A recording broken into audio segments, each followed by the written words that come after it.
Salut à tous, j'espère que vous allez bien et que tout se passe mieux pour vous. Bon, comme d'hab, vidéo d'actu. Et contrairement à pas mal de youtubeurs qui se contentent juste de prendre des nouvelles, ainsi de suite, et de lire les commentaires qu'il y a en dessous sans donner leur avis propre, bah moi je fais l'inverse. Je lis pas les commentaires, je regarde les nouvelles et je donne mon avis. Après, que vous soyez pour ou contre, les gars, c'est votre problème. Si vous me kiffez, c'est cool. Si vous me kiffez pas, je m'en fous en fait. Bah regardez pas et puis c'est tout. Alors, pour une fois que c'est une bonne nouvelle, honnêtement les gars, c'est super cool parce que là, c'est un héros. C'est l'histoire cet article-là, il m'a plu en fait. C'est le titre, grosso modo, c'est sur 20 minutes. C'est un article du 27 mai 2025. Et le titre, c'est « La police m'a remercié ». Waouh. Pour une fois que... Ouais, mais après, c'est pas la police française. C'est en Allemagne. Ouais, les gars. Pour une fois que l'Allemagne peut faire autre chose que... Hein ? Bref. Un Syrien de 19 ans maîtrise l'assaillante de la gare de Hambourg. C'est vrai qu'en ce moment, on a affaire à pas mal de tarés, notamment du côté des saucisses et de la choucroute, là-bas, par-delà le Rhin. On a pas mal de tarés qui s'amusent à jouer à la voiture bélier, à foncer sur les gens et tout ce qui va avec. Dernière attaque terroriste, je sais plus c'était quand, c'était au marché de Noël, je ne sais plus quelle ville. T'as tous les médias qui se sont excités, ils se sont dit « Ah, c'est les islamistes, c'est les islamistes ». Bah, il se trouve qu'en fait, c'était un mec qui dénonçait les islamistes et qui voulait justement... Je sais même pas ce qu'il voulait prouver, que comme quoi l'Allemagne était en danger, mais c'était je crois, un Syrien qui était anti-islamiste, vraiment anti-musulman et tout ce qui va avec, qui a foncé dans les gens. Ce monde devient dingue. C'est comme, vous avez vu l'affaire Nancy, enfin l'affaire de Levallois, où c'est un mec qui a des écritures judéophobes chez lui, mais le pire, c'est que la personne qui avait écrit ces tags judéophobes, c'était un autre juif. What the fuck? Le monde devient dingue aujourd'hui, honnêtement. Bref. Et en ce moment, vraiment, partout dans le monde, là, on a pas mal de tarés qui se disent « Ouais, vas-y, tu sais quoi, je vais prendre ma caisse, je vais rouler sur des gens, on va voir ce que ça fait. » Bref. Et donc, l'article est plutôt sympa, parce qu'en fait, là, c'est un gars qui aurait apparemment déjoué une attaque à la gare centrale de Hambourg, le vendredi, la semaine dernière, le vendredi 23 mai. C'est Mohamed Al-Mohamed. Cherchez pas, c'est les Syriens, ils ont des noms comme ça. Et donc, il avait pris son courage à deux mains pour éviter plus de blessés.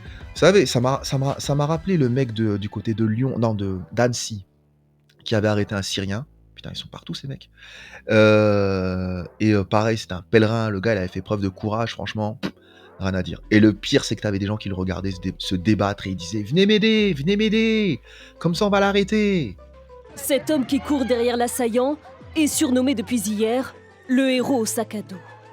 Alors que la plupart des témoins sont tétanisés, d'autres hurlent ou passent leur chemin, on le voit sac à la main, lui tenir tête. Il esquive un coup de couteau en se protégeant avec son petit sac avant de le poursuivre pour l'empêcher de pénétrer à nouveau dans le parc pour enfants. Là, il réussit à le faire reculer, jusqu'à le faire fuir et appelle à l'aide. Aidez-moi à le maîtriser! Cet homme au sac à dos s'appelle Henri, étudiant de 24 ans, catholique. Combien il y a de cathédrales en France? Depuis plus de 2 mois, il avait entamé à pied un tour de France des cathédrales qui l'a mené jusqu'à Annecy. Nous l'avons rencontré ce matin.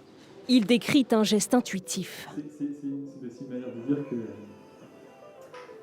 Donc au début, je crois que c'est un vol à l'arraché, puis je comprends rapidement qu'il s'agit d'un agresseur qui agresse les enfants dans le parc.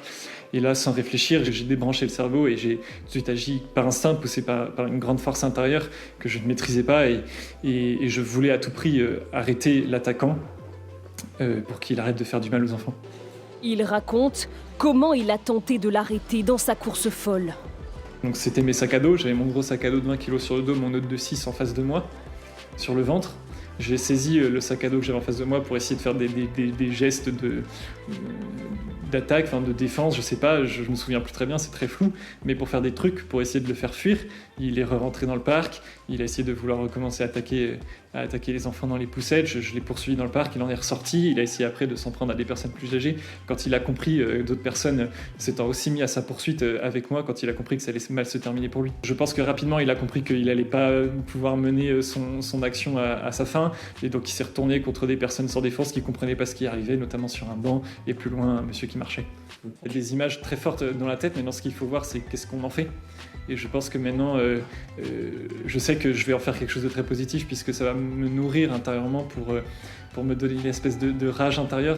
Et donc, Mohamed Al-Mohamed a pris son courage à deux mains pour éviter plus de blessés. Ce jeune homme de 19 ans, réfugié syrien, attendait son train pour rentrer chez lui lorsqu'il a vu une femme brandir un couteau. Toutes les personnes présentes tentaient de s'enfuir. Non mais, c'est une femme avec un couteau. Mais bon, bref, ouais, c'est vrai que si tu te le prends, c'est notre musique. Mais pas Mohamed. J'ai décidé de courir dans l'autre sens pour arrêter la femme. Il a été aidé d'un autre homme qui a fait tomber l'assaillante à terre. Ensuite, je l'ai maintenu au sol, je lui ai serré les mains contre son sac à dos pour qu'elle ne puisse pas se relever. La femme n'a pas crié, elle n'a pas résisté. La police est arrivée quelques instants plus tard. Les forces de l'ordre ont indiqué qu'une Allemande de 39 ans avait été arrêtée sur les lieux de l'attaque. Elle souffrait vraisemblablement de détresse psychologique. Ah, si elle avait pris soin de prêter allégeance à l'État islamique avant de faire ça, t'inquiète pas, la détresse psychologique, elle serait passée au second plan. Elle a donc été placée en soins psychiatriques. Les 18 personnes blessées... Ah ouais, 18 quand même, putain. La meuf, elle a cartonné. Putain de merde. Ouais, les 18 personnes blessées ont pu être soignées. Mohamed a déclaré qu'après l'agression, il avait été interrogé par la police avant de rentrer chez lui. La police m'a remercié et m'a offert un cappuccino. Waouh. Et ben dis donc, pour avoir risqué ta vie, c'est... Eh, il y en a qui mettent des buts sans risquer leur vie, ils ont la Légion d'honneur. Lui, il avait un cappuccino. Comme quoi, c'est... Tu vois, comme quoi, c'est là où tu te dis, putain, mais vraiment... C'est les trucs là, les médailles, les breloques, tout ça, c'est de la merde, c'est de la pure merde. Toi, t'es là, tu t'es sur le champ de bataille où tu vas t'élancer contre des gens, des agresseurs et tout ça, alors que des guignolos comme Kylian Mbappé et compagnie, ils vont mettre un ballon au fond du filet, ils vont avoir la Légion d'honneur et toi, t'auras juste un serrage de main, un appel de ce connard de Macron, de Retailleau. Et merci beaucoup. Et ton quart d'heure tes 5 minutes de gloire au JT. Et merci beaucoup, au revoir. Casse-toi. Non mais, comme le mec qui avait grimpé là, machin là, sur les balcons. Je crois qu'il avait été naturalisé, non? Je sais plus, non. Et en tout cas, bref.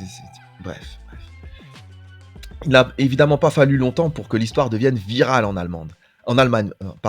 Selon plusieurs médias locaux, partager l'histoire de Mohamed était nécessaire dans un contexte où le racisme gagne du terrain. Et pas qu'en Allemagne, mon coco. Un racisme cruel s'est infiltré en Allemagne. Lorsque la nouvelle d'une attaque apparaît sur l'écran d'un téléphone portable, tout le monde ne pense pas aux victimes. Au lieu de cela, nous abordons la question: quelle est l'origine ethnique des participants? A ajouté un journaliste pointant du doigt l'extrême droite. Et c'est la même chose. C'est exactement ce que je vous disais dans la vidéo concernant Nancy. Dès qu'une personne meurt, on s'en bat les couilles de la victime. On se dit de quelle origine est le mec. Quand c'est un bronzé, t'as tous les gars d'extrême droite, ils pètent un câble. Ouais. Après, ils cherchent à savoir l'origine de la victime. Ils cherchent à savoir. Si c'est un bronzé qui a tué un bronzé, ils vont dire la sécurité. Tu vois, voilà, pas de mort, c'est juste la sécurité. Nous autres pauvres Français, on vit dans un climat dangereux. Si c'est un bronzé qui a tué comment dire ça, un blanc, là c'est le jackpot. Ah là, les mecs ils jubilent. Ah là, tu les entends plus, ah ouais, putain. Ils vont pas, c'est parti. Là, t'as ouvert les vannes, hein. Tu vas te submerger. Ah ouais, remigration, France, Orange Mécanique, ensauvagement, et blablabla. Ok. Mais quand c'est un blanc qui tue un blanc, ah ben là, il n'y a plus personne. C'est un pauvre drame, c'est un drame familial, c'est un fait divers. C'est terrible. Ah, et c'est aussi la détresse psychologique. Et donc, là, tu vois, on a un mec d'origine étrangère. Il fait quelque chose de bien. Et vous savez quoi, quand même, ce qui me dégoûte aussi dans cet article? Vous allez dire, ah, putain, Cockney, t'es relou.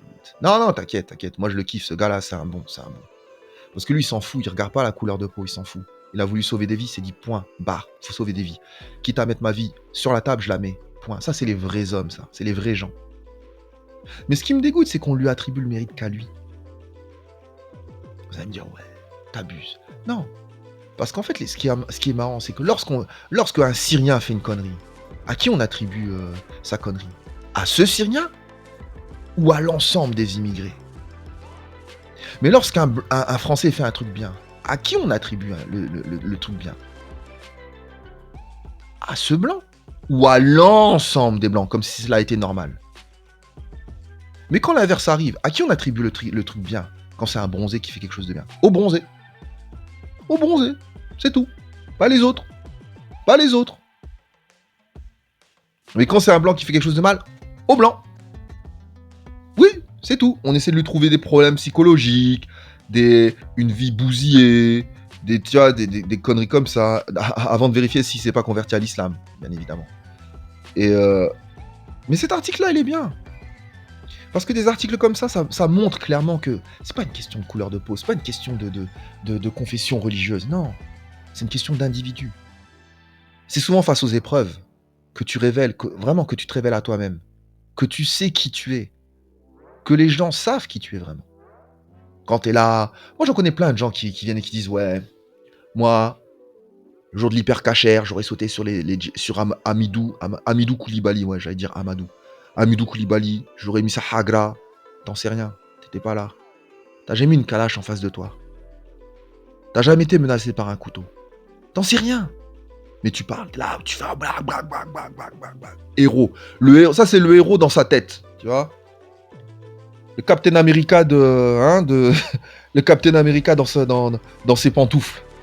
Le gars, il est bien. Tu l'entends parler, t'as l'impression que c'est Steven Seagal, Bruce Willis, Arnold Schwarzenegger en un seul homme. En un seul homme. Mais quand le danger est là, il a disparu. Ou tu le vois en train de pleurer, en train de dire « Non, épargnez-moi. Tu vois? C'est face à l'épreuve que tu sais qui tu es. Quelle que soit l'épreuve à laquelle tu fais face. Si tu viens, t'es là, tu dis « Ouais, ma meuf, elle me saoule. » Ou « Mon gars, il me saoule. » Mais le jour où cette personne partira, soit de son propre chef, soit lorsque le Seigneur rappellera cette personne à ses côtés, c'est là où tu verras qui tu es. C'est pareil, c'est face au danger que tu sais qui tu es. Mais beaucoup de gens aujourd'hui, t'as l'impression de voir des héros. La preuve, je crois que c'est un sondage aux États-Unis les gens, t'avais 10% de la population qui pense pouvoir se battre à main nue contre un lion. À main nue. Contre un lion. Parfois l'esprit humain est complètement tordu. Mais en tout cas, grosse force à Mohamed Al-Mohamed. C'est un bon. Et j'espère, et vu que c'est un réfugié syrien, qu'il lui donne la nationalité allemande. Ou du moins qu'il lui donne un titre de séjour qui soit long, quoi. Afin que ce mec puisse vivre sans se soucier de sa régularité et tout ce qui va avec. Voilà. Parce qu'un cappuccino et un serrage de main par la police, c'est de la merde. Mais bon, bref. C'est que mon point de vue. Sur ce, pas de citation, comme d'hab. Et merci pour votre temps et pour votre attention. Et à très bientôt. Au revoir. Et dernière chose, n'hésitez pas à vous abonner, à commenter, à liker et à partager. Bye.